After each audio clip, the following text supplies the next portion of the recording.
వెళ్ళేటప్పుడు సంతోషమే, వచ్చేటప్పుడు సంతోషమే. ఎందుకంటే 18 రోజుల పాటు ఆల్ ఆర్ బెయిలబుల్ కేసెస్ 18 రోజుల పాటు సెంట్రల్ ప్రిజన్లో ఉండవలసిన పరిస్థితి ఏర్పడింది. దీనికి కారణం ఈ ప్రభుత్వం, పోలీసులు కుమ్మక్కై చేసినటువంటి సంఘటనలు. నేను చాలా వివరంగా గుంటూరు వెళ్ళిన తర్వాత మళ్ళా మాట్లాడతాను. నేను అందరికీ ఈ సందర్భంగా నా ధన్యవాదాలు తెలియజేస్తున్నాను. నాకు ఎవరైతే సపోర్ట్ చేశారో ఈ సంఘటనలో, ఎవరైతే మద్దతు పలికారో వారందరికీ నా హృదయపూర్వక ధన్యవాదాలు. అలాగే కొంతమంది మద్దతు పలకలేదు, వారికి కూడా నా ధన్యవాదాలు. వారు ఏమన్నారంటే, పెద్ద మాట అన్నారు, దానికి కూడా నేను గుంటూరు వెళ్ళిన సమాధానం చెప్తా. అదేమన్నారంటే, అసహ్యంగా మాట్లాడితే దాడులు చేయరా అని. అసహ్యంగా మాట్లాడితే దాడులు చేయదలుచుకుంటే ఎంతమంది మీద చేయాలి? అసహ్యంగా మాట్లాడే వాళ్ళ మీద. అది ఒక అంశం. వాళ్ళకు కూడా నేను రేపు నా సమాధానాన్ని తప్పనిసరిగా చెప్తా. 18 రోజులు నన్ను జైల్లో పెడితే నేను భయపడతాననుకున్నారేమో.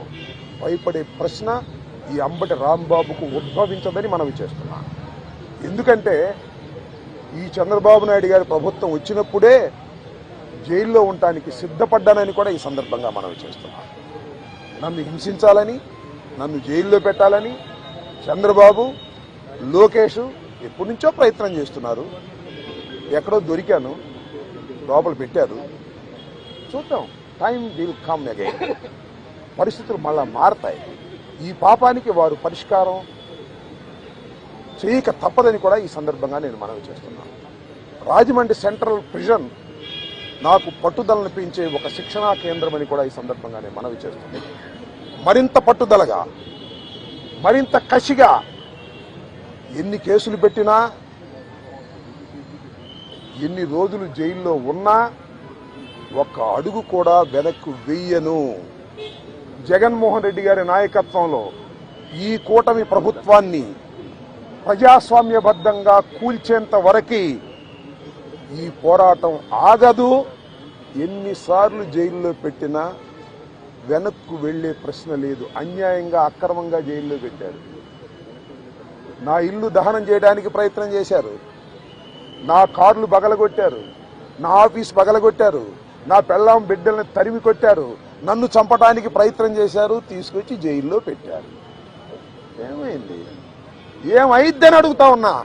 చంద్రబాబు నాయుడు అడుగుతా ఉన్నా, లోకేష్ని అడుగుతా ఉన్నా. ఏమైద్ది? ఏమైద్ది? ఏమీ కాదు. మళ్ళా కాలం గిరున తిరిగి వస్తుంది.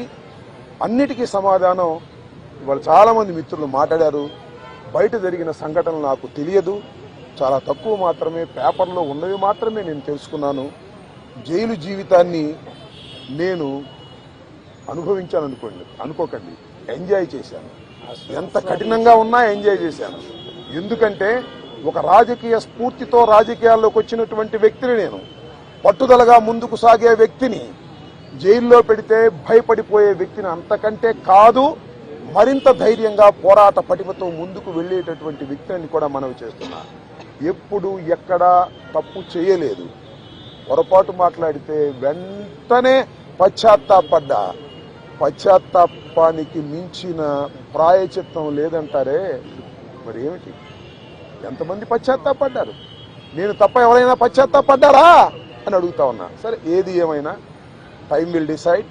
ఒకటి మాత్రం నేను చెప్పదలుచుకున్నాను, నాకు ఈ సందర్భంగా సపోర్ట్ చేసినటువంటి వారందరికీ కూడా పేరు పేరున నా హృదయపూర్వక నమస్కారాలు, ధన్యవాదాలు. నా పార్టీ కానివారు కూడా నన్ను సపోర్ట్ చేశారు. దాడులు చేయటం తప్పన్నారు, దాడులు అన్యాయం అన్నారు. ఒకవేళ తప్పు మాట్లాడితే కేసు పెట్టి లోపల పెట్టాలి కదా, ఇంటి మీద దాడి ఏంటి అన్నారు. దాడి చేసిన వాళ్ళకు బెయిల్ వచ్చింది. దాడి చేయించుకున్న నాకు 18 రోజుల తర్వాత బెయిల్ వచ్చింది. ఏం చేయగలిగారు? ఏం చేస్తారు? దేనికైనా సిద్ధపడి రాజకీయాల్లో జగన్మోహన్ రెడ్డి వెంట నడుస్తున్నటువంటి వ్యక్తులం. ఆ రోజు రాజశేఖర రెడ్డి వెంట నడిచాం, ఇవాళ జగన్మోహన్ రెడ్డి గారి వెంట నడుస్తాం, తుదకంటూ నడుస్తాం. బొందిలో ప్రాణం ఉన్నంత వరకు జగన్ వెంట నడుస్తాం. ఏ విషయాన్నైనా, ఎన్ని కుట్రలనైనా ఎన్ని కుతంత్రాలనైనా ఎదుర్కోవడానికి సిద్ధంగా ఉన్నామని కూడా ఈ సందర్భంగా మనవి చేస్తున్నాను. అందరికీ నా హృదయపూర్వకమైన ధన్యవాదాలు ఈ సందర్భంగా తెలియజేసుకుంటున్నాను. మళ్ళా రేపు వివరంగా గుంటూరులో ప్రతి విషయం గురించి కూడా నేను మాట్లాడతాను. ఇంకొన్ని అడిగితే అడగండి.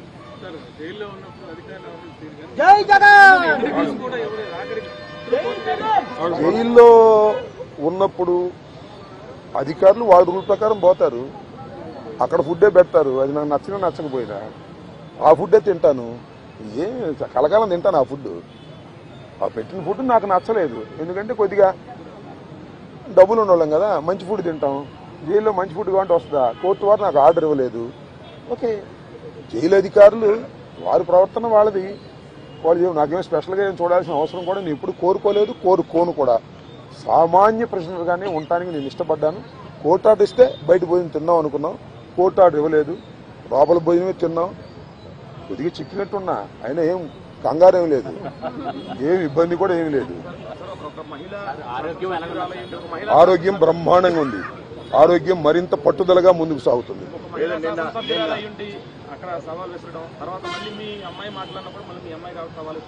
సరే, ఇప్పుడు వాళ్ళ గురించి వాళ్ళని ఉపయోగం ఉంది.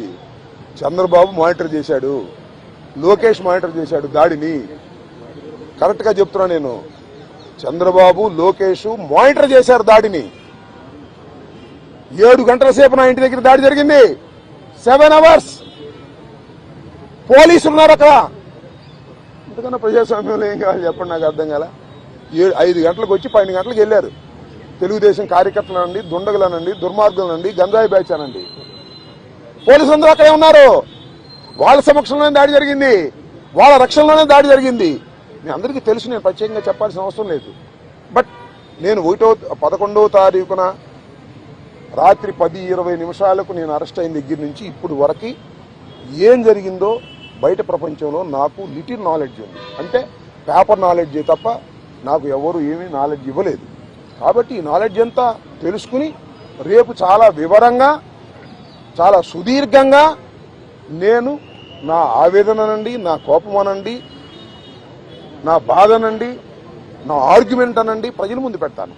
ఎందుకంటే ప్రజల ముందు ఎందుకు పెట్టాలంటే ప్రజలకు అర్థం కావాలి, నేనేమిటో తెలుసు. అయినా ఇప్పుడు జరిగినటువంటి సంఘటనలో చాలా పత్రికలు రాసినాయి కదా నా మీద, వాటన్నిటికీ ప్రజలకు చెప్పుకోవలసినటువంటి బాధ్యత నాకు ఉంది. కాబట్టి రేపు చాలా క్షుణ్ణంగా చెప్తాను. చెప్పండి.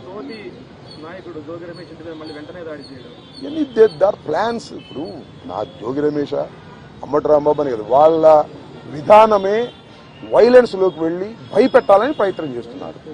జైల్లో పెడితే భయపడతాం అనుకుంటున్నారు, ఇళ్ల మీద దాడి జరిగితే భయపడతాం అనుకుంటున్నారు. భయపడ్డారు, నా పిల్లలు భయపడ్డారు, వాస్తవమే కాదని అంటలా.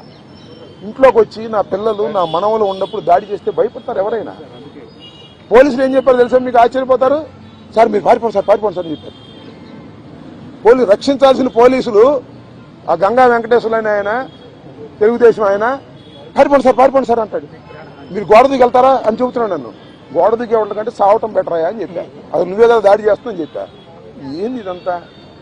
అంతా చాలా వికృతంగా ఆటవిక రాజ్యంగా మీరు చేశారు. వీటన్నిటికీ ప్రజాస్వామ్యంలో అన్నిటికీ సమాధానం వస్తుంది ఒక రోజున. వాడికి తప్పనిసరిగా సమాధానం చెబుతాం. మీరు కేసులు పెట్టి భయపెట్టాలనుకున్నారు, భయపడం, మరింత ధైర్యంగా ముందుకు సాగుతామని కూడా ఈ సందర్భంగా మరోసారి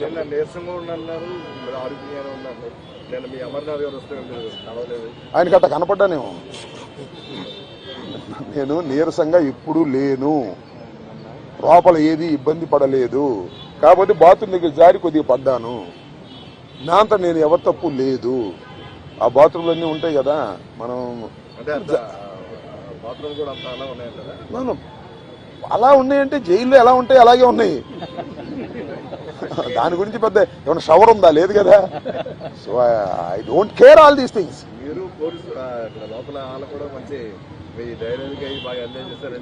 ఐ డోంట్ నో దట్.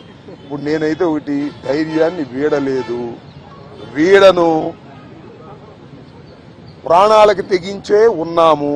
ఎందుకంటే పోలీసులను అడ్డం పెట్టుకుని మనుషులను చంపే అలవాటు చంద్రబాబుకి, లోకేష్కి ఉంది. కాబట్టి వీఆర్ రెడీ ఫర్ దాట్. దాని గురించి ఏం కంగారు పడాల్సిన అవసరం లేదు, భయపడాల్సిన అవసరం లేదు. జైల్లో పెడితే భయపడిపోతాం అనుకునే పిచ్చి వాళ్ళు జైల్లో పెడితే మరింత ధైర్యంగా పోరాడతాం అనే విషయాన్ని తెలుసుకోవాలి అనేది నా భావన.